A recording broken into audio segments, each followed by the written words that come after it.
been said in the Druid community that if you ask 5 Druids a question, you're likely to get 10 opinions. Coming up with a definitive answer to the question, what is Druidry, can be frustrating to the novice seeking to walk the Druid Path, simply because Druidry is such a highly individualistic path. The picture of the stereotypical white-clad old man with a long beard standing in a stone circle has probably never reflected the true nature of Druidry.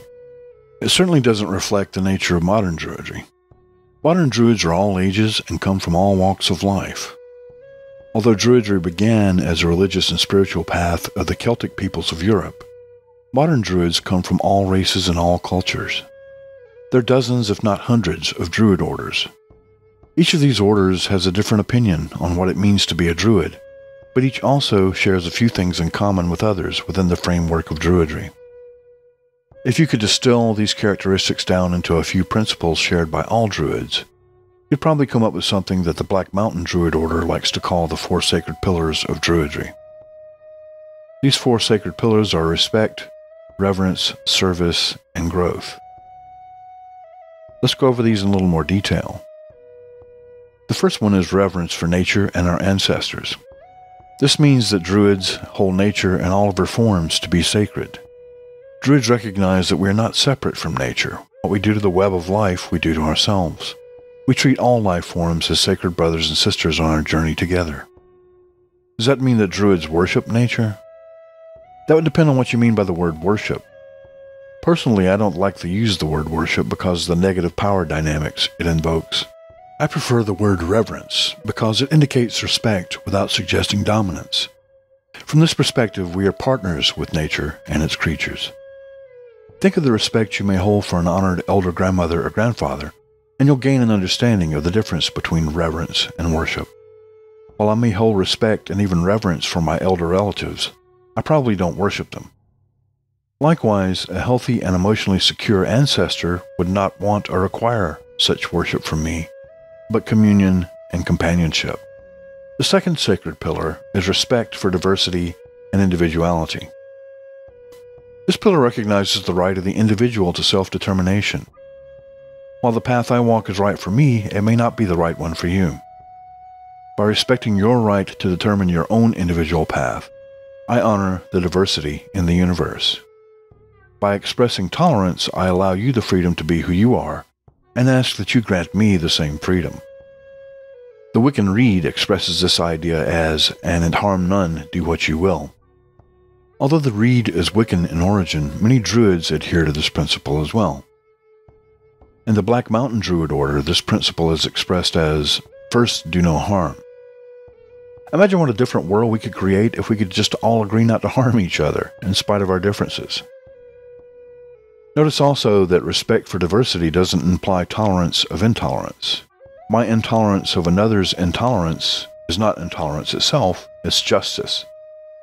Our order strives for social justice, and one of the principles of social justice is to be proactively challenging of any intolerance whenever we see it, so that all people have an equal chance at happiness and growth.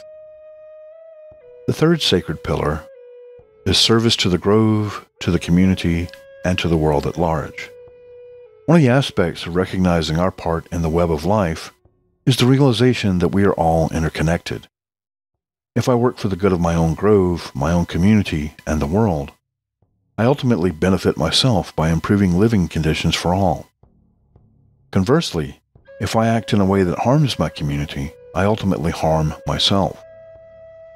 This is similar to another Wiccan principle, the threefold law, which states that whatever you send out returns to you threefold. This has been expressed in Christianity in the idea of what you sow, you reap. In Black Mountain Druidry, the idea is expressed in terms of balance. If you act in a way that unbalances nature, nature acts to correct that balance. Druids actively work for social and environmental change so that ultimately life improves for all of us. In doing so, we restore balance to nature and to the world. The fourth and final sacred pillar of the Black Mountain Druid Order is spiritual and personal growth.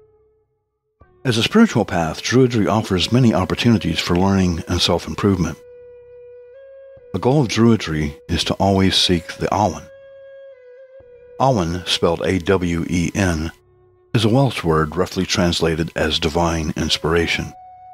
In Scottish and Irish forms of Druidry, the Awen is called the Imbas, I-M-B-A-S. In the Black Mountain Druid Order, we usually say the word Awen in honor of the Welsh origins of the concept.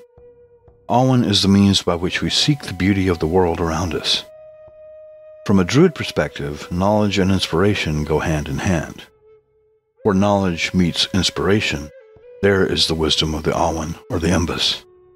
So again, the four sacred pillars may be summarized succinctly as reverence, respect, service, and growth. So in answer to the question, what is Druidry? I would say that if you have a deep respect for nature and our ancestors, diversity, and individual freedom, and if you're interested in personal spiritual growth, and if you would like to use these interests for the betterment of your community and the world at large, then Druidry just might be the path for you.